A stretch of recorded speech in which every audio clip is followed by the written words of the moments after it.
Ya, pemirsa, Lembaga Kursus dan Pelatihan LKP Agung memberikan pelatihan etika busana adat Bali dan tata rias kepada Kramo Istri dan para Yowana di SMA Negeri 2 Kute Selatan. Kegiatan tersebut terselenggara bekerja sama dengan Majelis Desa Adat Kecamatan Kute Selatan.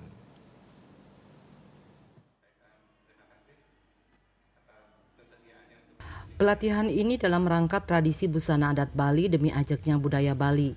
Adapun peserta yang mengikuti pelatihan ini merupakan krama istri di masing-masing desa adat Kecamatan Kuta Selatan serta siswi SMA Negeri 2 Kuta Selatan. Pelatihan ini diberikan langsung oleh pimpinan LKP Agung, Dr. Anda Ana Agung Ayu Ketut Agung MM. Pelatihan yang diberikan antara lain etika busana adat Bali yang baik dan benar, tata rias untuk diri sendiri, tata cara membuat pusung tagel atau sanggul Bali, serta tata cara membuat tengkuluk lelunakan. Kepala SMA Negeri 2 Kuta Selatan, Inyoman Tingkat, menyambut positif kegiatan yang dilaksanakan oleh MDA Kecamatan Kuta Selatan yang telah berinisiatif mengajakkan Bali melalui pelatihan tata busana adat Bali.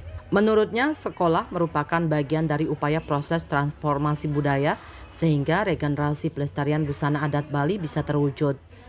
Ketut Tingkat juga berterima kasih kepada LKP Agung yang telah berkenan memberikan pelatihan di SMA Negeri 2 Kuta Selatan.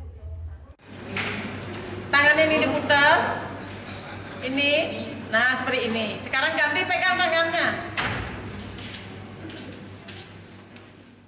Jadi dengan kolaborasi antara MDA dengan sekolah, saya pikir ini kegiatannya jadi nyambung.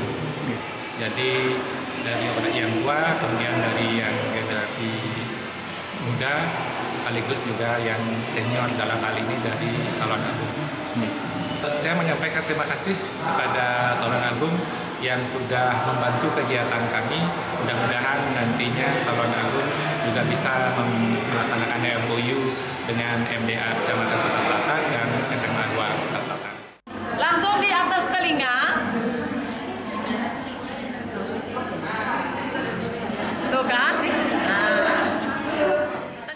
Sementara itu, Prajuru MDA Kuta Selatan Iketut Marcin berharap kegiatan ini dapat berguna bagi krama istri di masing-masing desa adat sehingga ketika selesai mengikuti pelatihan bisa mandiri membuat sanggul Bali dan merias dirinya sendiri. Di hari yang sama, LKP Agung juga mendukung kegiatan pemilihan Jgek Bagus Sekolah di SMA Negeri 7 Denpasar dengan merias busana adat Kepura sebanyak 10 pasang laki-laki dan perempuan. Andika, Bali TV.